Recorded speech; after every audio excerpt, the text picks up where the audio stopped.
Polycystic ovarian syndrome, or PCOS, is a condition that affects 1 in 5 women worldwide. It is the #1 cause of female infertility, and it comes with other side effects, including excess body hair, abdominal fat, skin tags, and missed periods. But what most people don't know is PCOS is a lifestyle condition.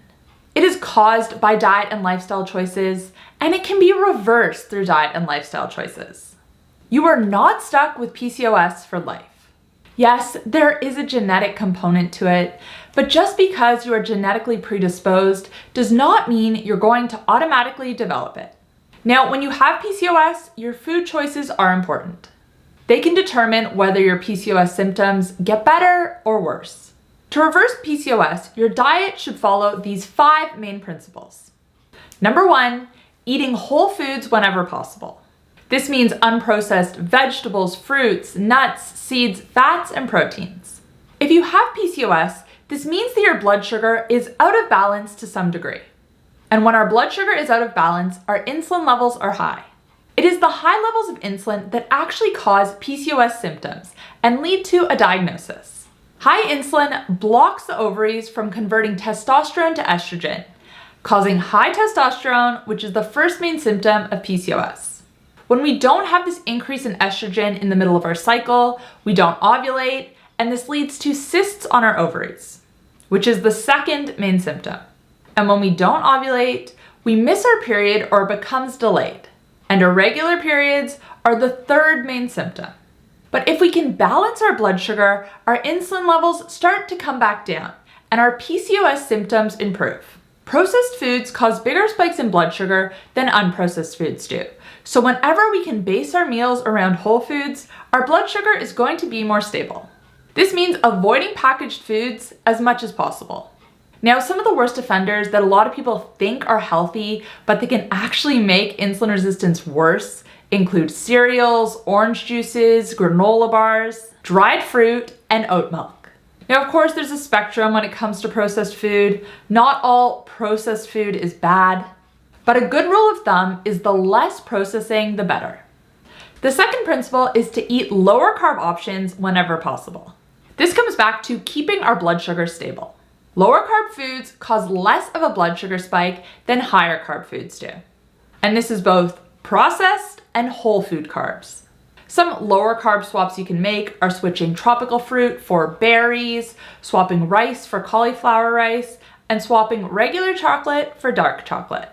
Principle number 3 is to be smart about your carbs. So I'm not saying you have to totally cut carbohydrates out of your diet. Yes, it really helps to limit them, and I suggest doing that whenever possible, but I know that's not always practical. So when you do have higher carb foods, there are a few ways to be smarter about them. For starters, try to limit or avoid them in your first meal of the day, and if you are gonna have them in your second or third meal. When you do eat them, make sure to pair them with protein and fat. Don't just eat them in isolation. So for example, if you're gonna have a pear, you can pair it with nut butter. The blood sugar response is going to be a lot lower and a lot more stable. Less insulin is going to be needed to process it this way. And you can also have apple cider vinegar or berberine before your meal. This improves insulin sensitivity temporarily and helps to lower your blood sugar. Principle number 4 is to eat 30 grams of protein at every meal. So enough talk about carbohydrates. Let's talk about the macronutrient you should be focusing on: protein. Protein is key for reversing PCOS, and most women are not eating anywhere near enough. It is important for proper hormone function, satiety, and of course, balancing blood sugar. I always recommend people consume a minimum of 30 grams of protein at every meal, preferably from animal sources, because these are more bioavailable and they contain less carbohydrates than plant protein does. And let me tell you, if you are someone who struggles with cravings and hunger in between meals, doing this is a game changer. Now, let's circle back to what I said before about most women not eating enough protein. Because if you are having a bowl of oatmeal for breakfast, you're only getting about 5 grams. And even if you are having a good protein food, such as eggs, if you're only having 2 eggs, you're only getting 12 grams of protein. So add in a few more eggs, some Greek yogurt, some smoked salmon, even some chicken or some beef. Top it off with some cheese. Hit that 30 grams of protein minimum, and not only are you going to start feeling better immediately, but your PCOS symptoms are going to start to reduce over time. One of my favorite ways to make sure I'm getting the best quality protein is with Butcher Crowd. Butcher Crowd brings ethically sourced meat and seafood straight to your door, Australia-wide. All of their beef and lamb is 100% grass-fed and finished, their pork and chicken is pasture-raised, and their seafood is wild-caught. They have a wide range of boxes to choose from, and also the option to customize your own. And with the option to pause, change, or cancel your subscription at any time, there really is no reason not to give them a try. Right now I have a custom box, I have a couple of steaks in there, some salmon, I have the pork sausages, which are delicious. They have no added fillers or sugars. And I like the fact that you can mix up your boxes whenever you want. When I get the notification saying that my box is about to renew, oftentimes I'll go in and just make a few adjustments, try something out, add some lamb, add some seafood, swap those with some other things that maybe I haven't gone through from my previous box. It is honestly such a great service. I love Butcher Crowd.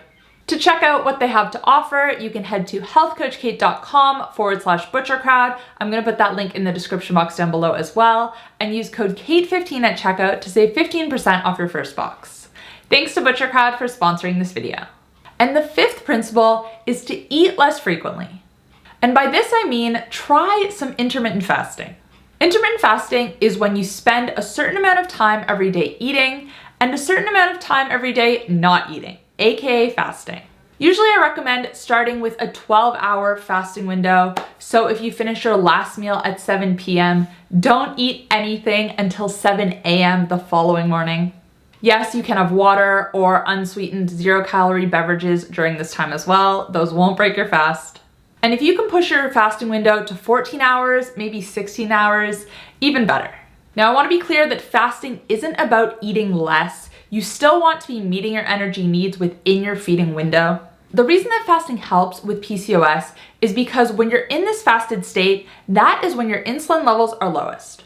And as we already discussed, high insulin is what causes PCOS symptoms. So trying out some variation of fasting, again, even if it's only for 12 hours a day, this can make a big difference and it can speed up your results. Let me know in the comment section down below if you have PCOS and if there's anything in particular you've done that's helped you to see a reduction in your symptoms. I love hearing from you guys in the comment section. And that's all I have for you today. So if you're in Australia, also remember to check out Butcher Crowd. That link is going to be in the description box down below. And I will see you guys next time. Bye.